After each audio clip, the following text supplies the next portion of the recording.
Hello everyone.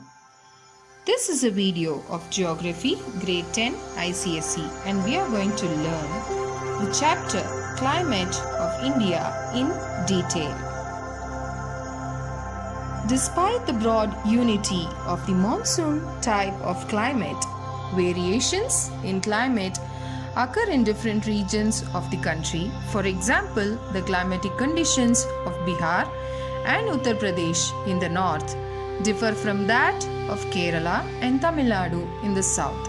Yet, all of these states have a similar monsoon type of climate, and these regional diversities are known as the subtypes of monsoon climate. First of all, let us see what is the name given to the Indian climate. The name of the Indian climate is tropical monsoon climate. This is because India lies in the tropical belt and the climate is influenced by the monsoon winds, which are largely confined to the tropics. We can come to few conclusions with reasons to support. India is equally divided by the Tropic of Cancer, which divides India into two zones, namely the southern region as tropical zone and the northern region as the temperate zone. The southern region of India is surrounded by three sides of water bodies, which means the southern part of India is a peninsula. The existence of monsoon winds in the regions between 20 degree north and 20 degree south of the equator also are one of the major reasons. Now let us try to analyze the different factors that affect the climate of India. There are around 10 factors that influence the climate of India. They are the Himalayas, the monsoon winds, the latitude, the altitude, influence of the surrounding seas, varied relief, western disturbances, jet streams, distance from the sea, lastly, and very important, the El Nino effect. So let us try to understand each of these factors separately and in detail. We have to begin with understanding firstly the Himalayas.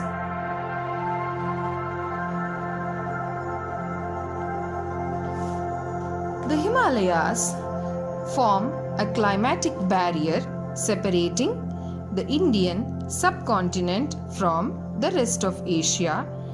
They not only prevent the cold Siberian winds from entering the Indian region and from becoming India a cold desert, but they also force the moisture-laden southwest monsoon winds to shed their rainfall within the Indian subcontinent. Otherwise, India would become a dry region. Let us now try to analyze the monsoon winds. The monsoon winds have almost a universal effect in bringing the summer rains over the whole of South Asia. During summers, winds move quickly into the peninsular India towards the low pressure system of the North India from the Arabian Sea and Bay of Bengal. The moisture carried by these southwesterly winds from the Arabian Sea and Bay of Bengal bring rain to the entire subcontinent, leaving the Tibet dry in the rain shadow region of the Himalayas. The southwest monsoon start retreating by the end of September from Punjab and Uttar Pradesh, by October from central India, and by the end of November from South India. Retreating monsoon brings rain in eastern coastal region. The monsoon winds have a universal effect in bringing the summer rain. The low pressure trough created in the lower region of Arabian Sea and the Indian Ocean brings about southwest monsoon into India. During the winter, dry offshore northeast monsoon winds blow from high pressure area to low pressure region. These winds bring retreating monsoon to the eastern coast of South India, especially the Tamil Nadu region.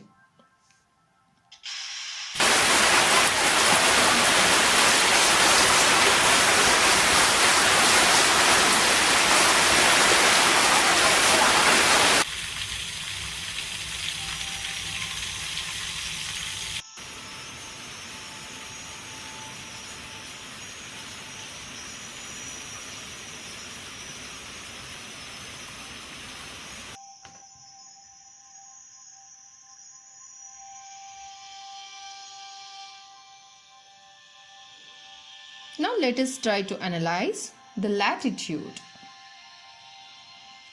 The Indian subcontinent is divided into two parts by the Tropic of Cancer. The northern portion lies in the temperate zone and the southern portion of India lies in the tropical zone. The warm temperate or subtropical climate of the northern zone gives it cold winter season and hot summer season. The southern tropical climate zone of India is warmer than the north and does not have a clear-cut winter season.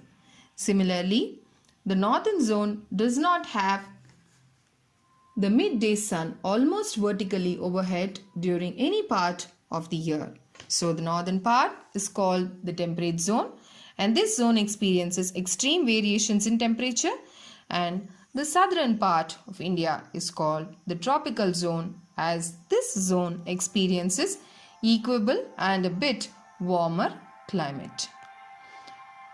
Now let's move to our next topic, the altitude. There is a decrease of 1 degree Celsius for every 165 meters rise above the sea level, because the temperature decreases as you move towards the higher altitudes. Let us now discuss about the various relief features or the physical features and how they influence the climate of India. Relief plays an important role in the climatic conditions of India. The Western Ghats get heavy rainfall in the western side because they stand in the way of the southwest monsoon, whereas the Deccan Plateau gets less rainfall as it lies in the rain shadow region. So, sometimes they act as a barrier or sometimes as a rain shadow region. The Aravalli Hills in the northwestern part of India acts as a rain shadow region and makes Rajasthan a dry area.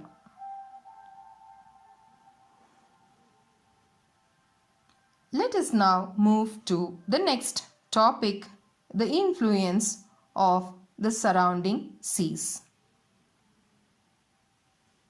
India is flanked by three water bodies, namely the Indian Ocean, the Bay of Bengal and the Arabian Sea, which have a profound impact on the Arabian Sea and the climate, especially in the areas lying close to the sea.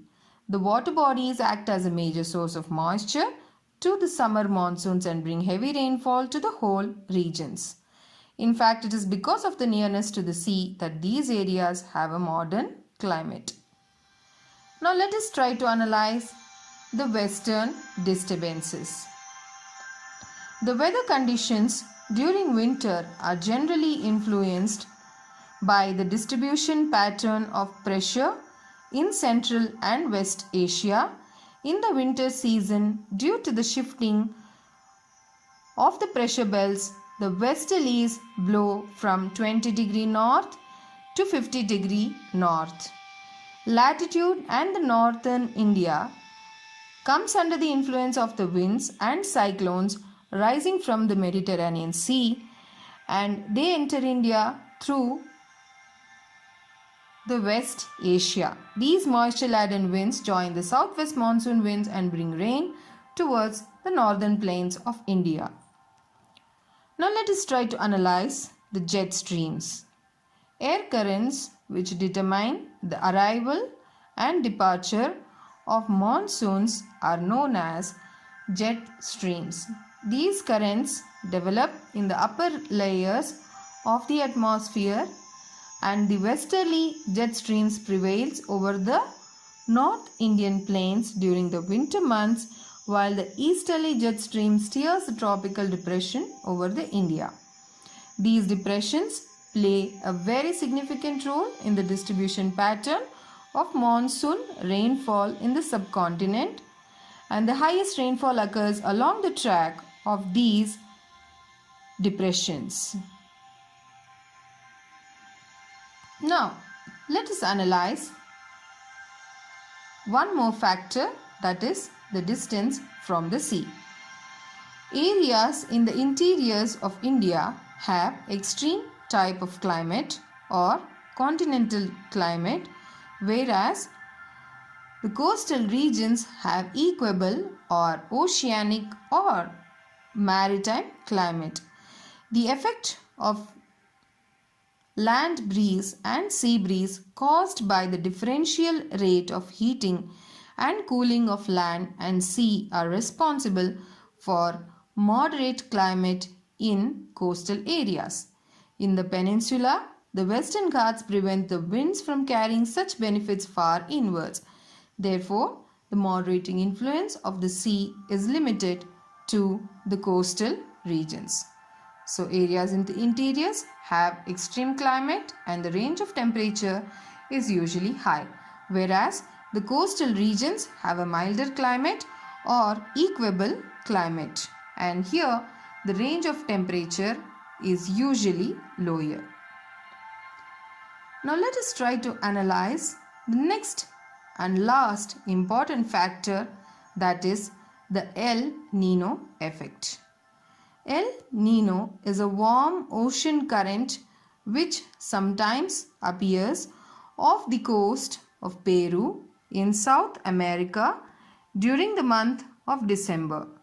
It increases the surface temperature of the sea and affects the movement of monsoon winds in the Indian Ocean, and it also causes weak drought-like situations in the Indian subcontinent. This increases the surface temperature of seas and affects the movement of monsoon winds in the Indian Ocean. Now let us try to analyze the 4 different seasons of India.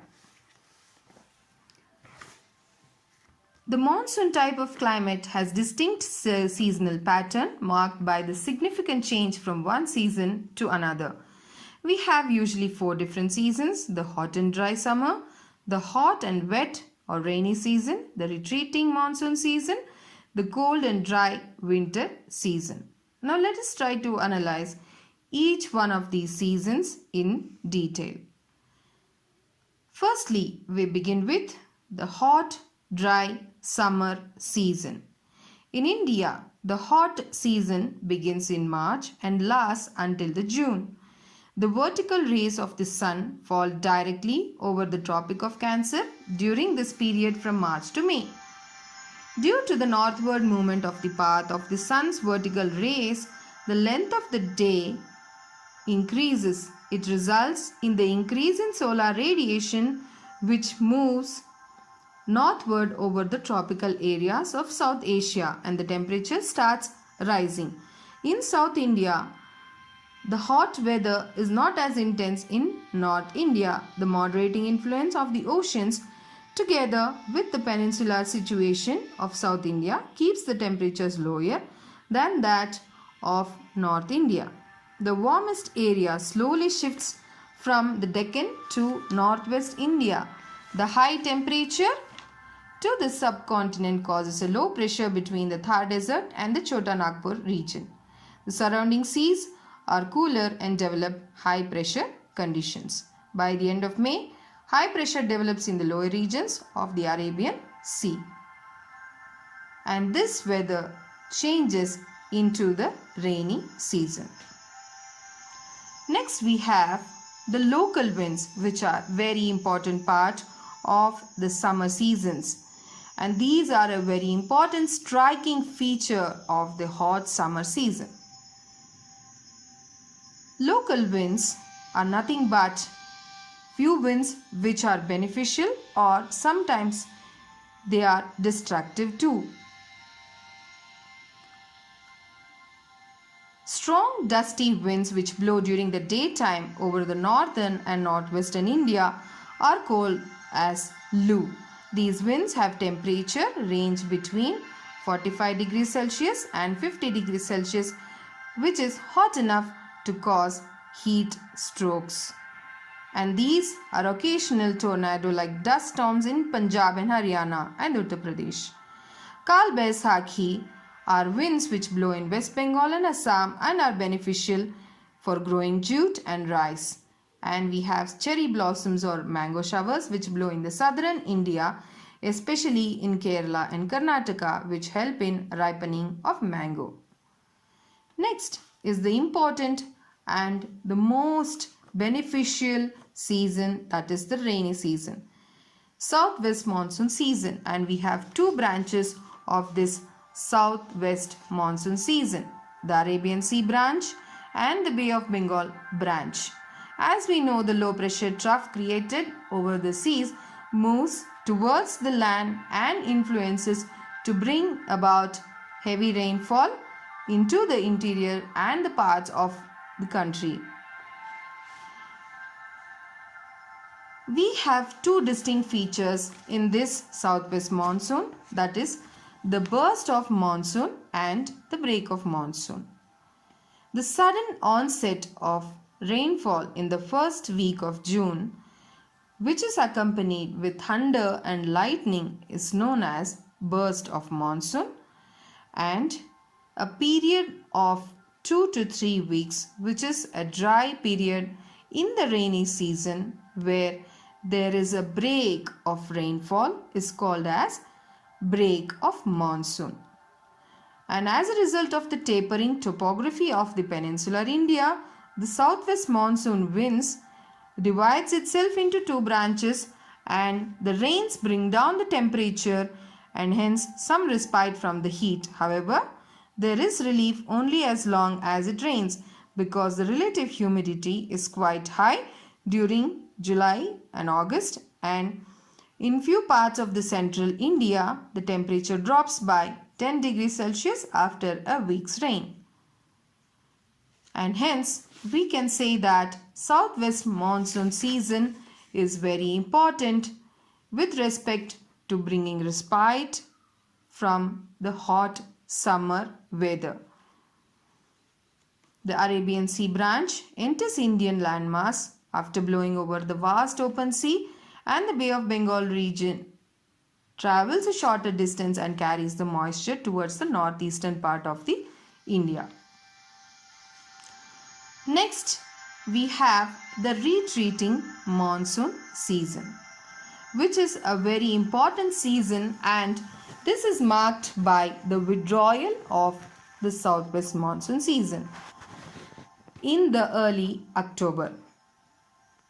The reason for this retreat is that the monsoon trough of low pressure over the Ganga plains becomes weaker due to the apparent southward movement of the sun. The low pressure trough is gradually replaced by high pressure. The retreat of the monsoon is marked by clear skies and drop in the night temperature. The land remains moist. The combination of high temperature and humidity gives rise to an oppressive weather. This is commonly known as October heat, and the day temperatures rises due to the clear skies. The low pressure conditions are transferred to the center of Bay of Bengal by the early November. This shift of the low pressure area is marked by cyclonic depressions which originate over the Andaman Sea. Some of the cyclonic depressions manage to cross the eastern coast of southern peninsula, resulting in heavy and widespread rains in the coast of Tamil Nadu and parts of Odisha. These cyclonic storms move from the northeast to the southwest The retreating monsoons generally dry except on the coastal regions of Tamil Nadu, Odisha and parts of Karnataka. Retreating monsoon rainfall in some places is as heavy as summer monsoons. Let us now try to discuss about the northeast monsoon seasons.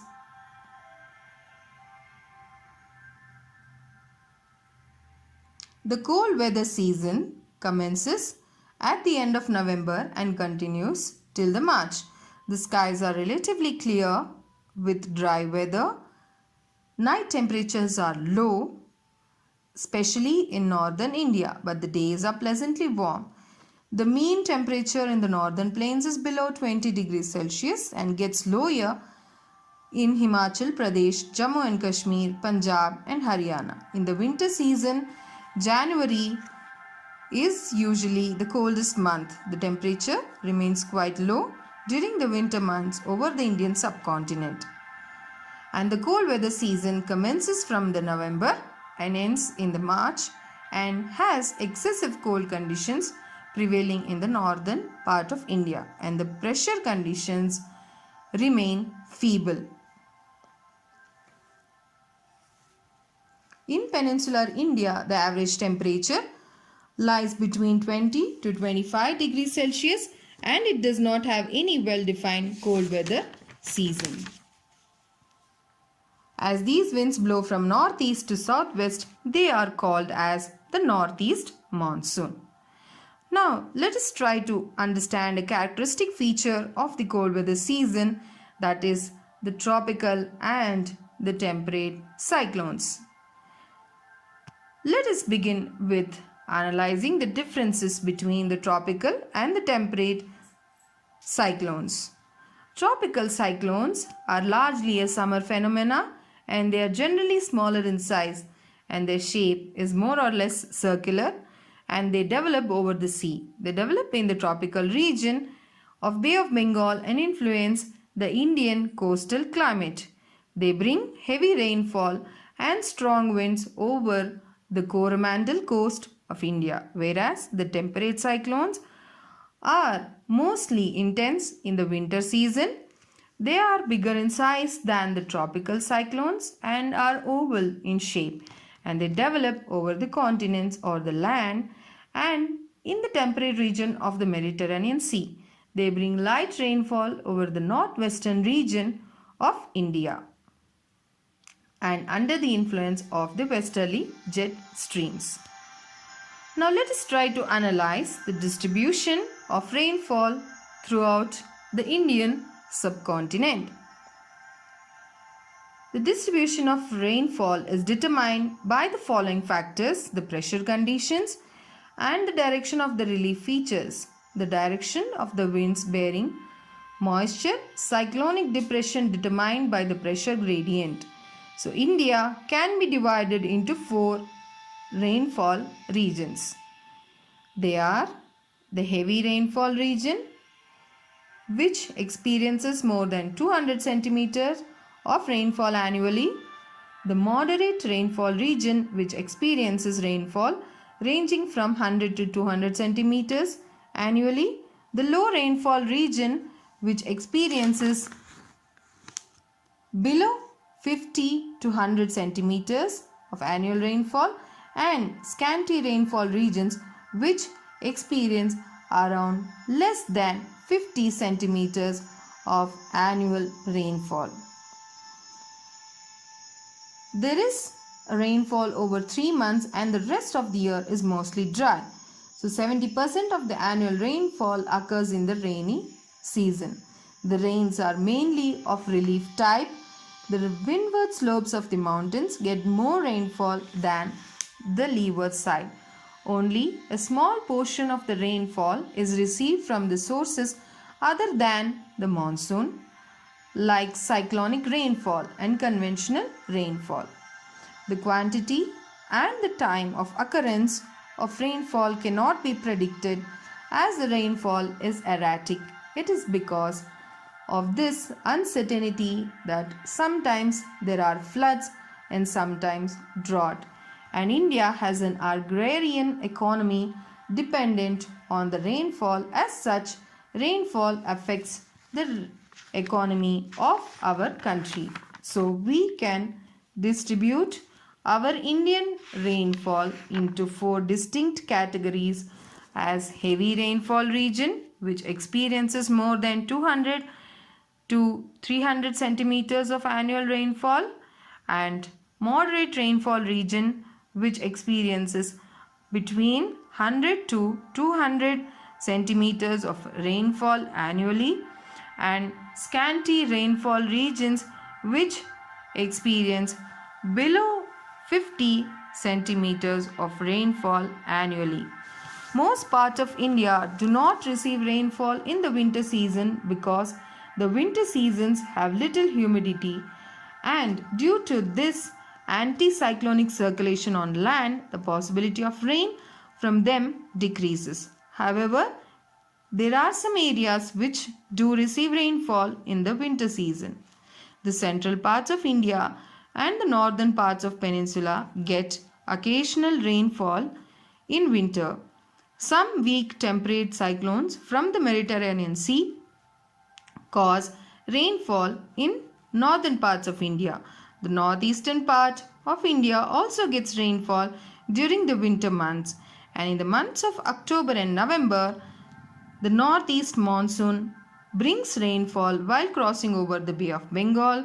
It picks up moisture and brings torrential rain over Tamil Nadu coast and the southern tip of Andhra Pradesh and most parts of the eastern coastal plains of India.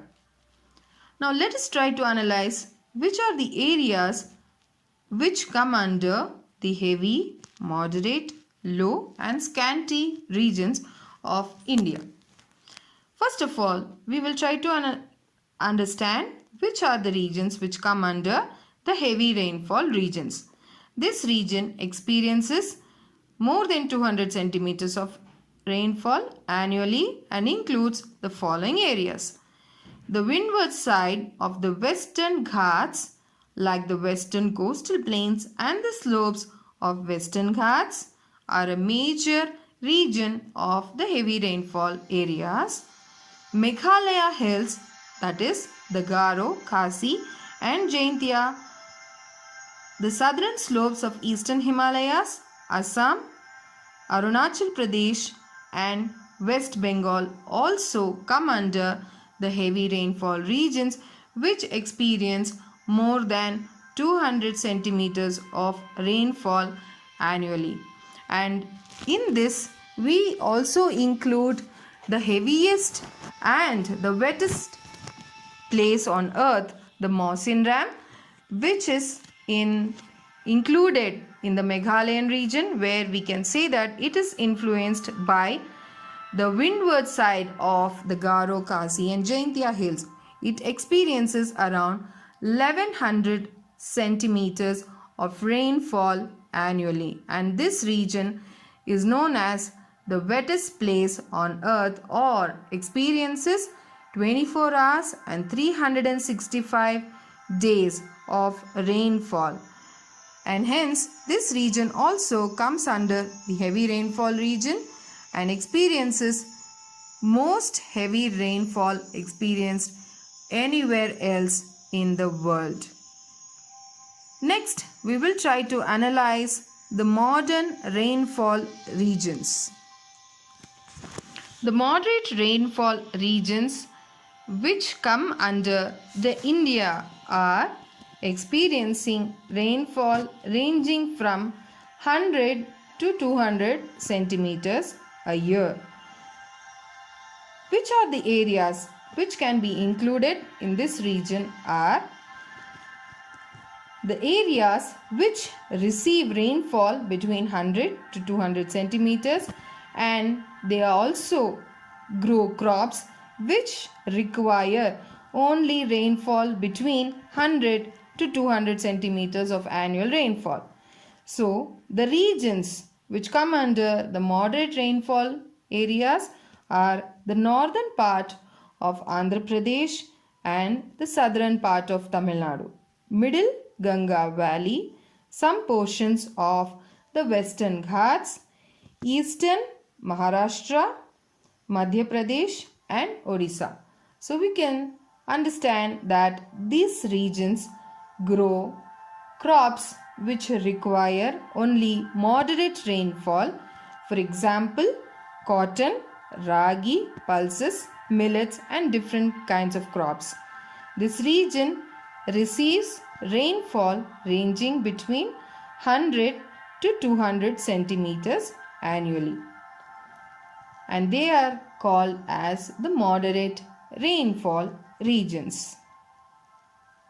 Now let us move across to the low rainfall regions of India, and these low rainfall regions of course receive very scarce rainfall, but they receive rainfall ranging between 50 to 100 centimeters annually. And these areas are the areas which grow crops which do not require much rainfall. So let us try to understand which are the areas or the regions which come under the low rainfall regions of India. The areas which come under the low rainfall region or the rainfall areas between 50 to 100 centimeters are the areas which receive low rainfall. Parts of the Deccan Plateau comprising the regions of Karnataka, Andhra Pradesh and Tamil Nadu are coming under this rainfall region, and eastern Rajasthan, Punjab, Haryana and Kashmir also come under this region.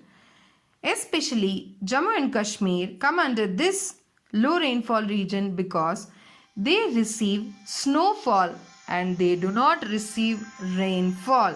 This is a very important fact to be remembered when we understand that Jammu and Kashmir come under the low rainfall regions.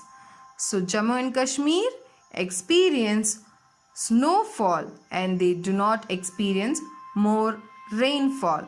So when we are talking about rain, we are more particular about the precipitation of water rather than snow. Now let us try to analyze